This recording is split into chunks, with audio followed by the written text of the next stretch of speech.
Fucking get in there. Manchester United 2, Burnley 0. Really pleased with that result. With Spurs drawing today 2-2 against Norwich, and with Chelsea not playing until tomorrow against Arsenal, it gave Manchester United the opportunity to move above Spurs and close the gap to 1 point for now on Chelsea. And we've done so. Our first clean sheet in something like fucking 15 games. I literally cannot believe it. Really pleased with that, because although this isn't exactly against the team that are free scoring, you wouldn't associate Burnley with scoring a lot of goals. We haven't kept clean sheets even against teams that haven't been scoring goals, the likes of Watford, Astana, teams like that haven't been good enough.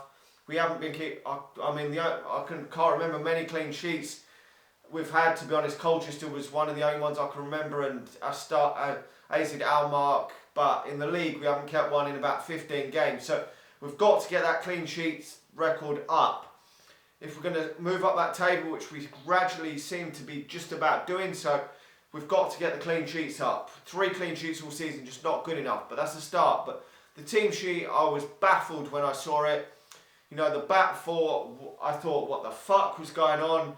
I see Ashley Young starting ahead of Wan-Bissaka.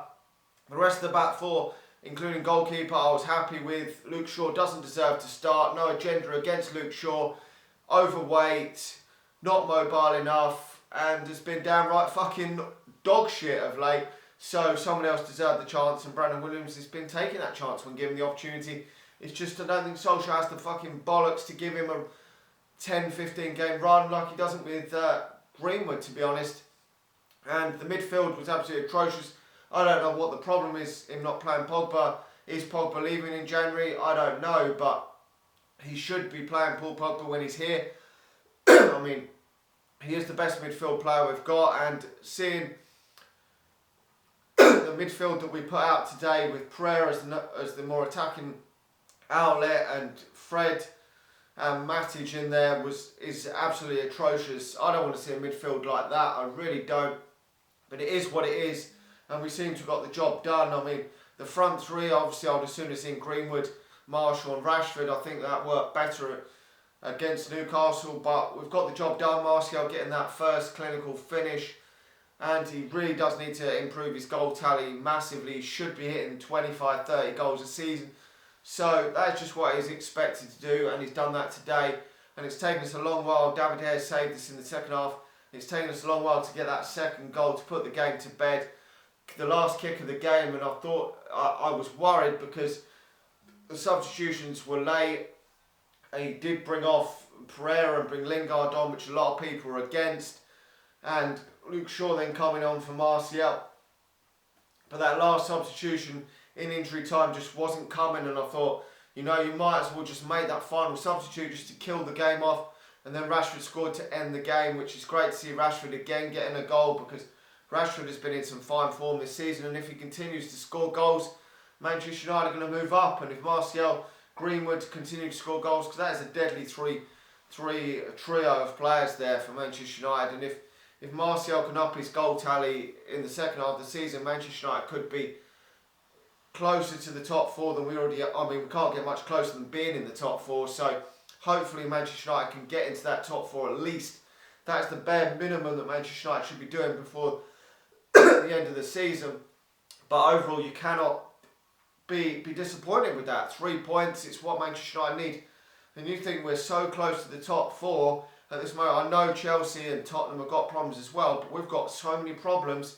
If we actually had a decent squad, then things would be looking a lot rosier. And I have slagged Solskjaer off at times. I think he's done some stupid things, but I also think he's done some good things at Manchester United.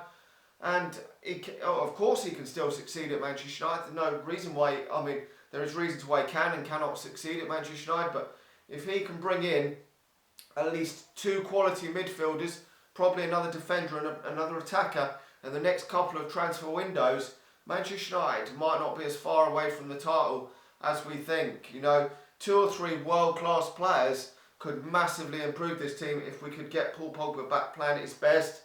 We gradually integrate Mason Greenwood in more and more as the season goes on, because let's be honest, he is a far better player than Daniel James. Let's not be around the bush. I know Daniel James has done a good job for Manchester United so far, but if Greenwood improves and Rashford definitely is improving, then Manchester United might not be so far away from the title as the numbers look, because we are a young team.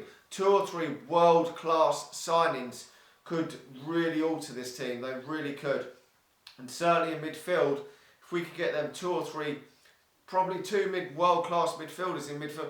This is the problem that's going to be the massive problem for Manchester United. It's getting them 2 or 3 players now, which is the final massive step for Manchester United in order to get Manchester United back challenging for the title. Now, that is the hardest bit, because you're looking at one top world-class player in midfield like James Maddison's going to cost Manchester United 70 to 80 million. So over 2 transfer windows, if you want to sign 3 or 4 world-class players, it's going to cost Manchester United over £200 million. And the problem will be is if Manchester United get the right players in order to do that. And I think we won't be a million miles away from the title then, because if you look at the likes of Greenwood, hopefully Marshall will still get better. I've still got my doubts over Marshall, but Rashford certainly is improving. Then them 3 are a very, very tasty forward line, and if they can improve massively over the next 6 to 8 months, next season we could be looking at a different prospect for Manchester United. We really could. I mean, Man City have been on the decline this season.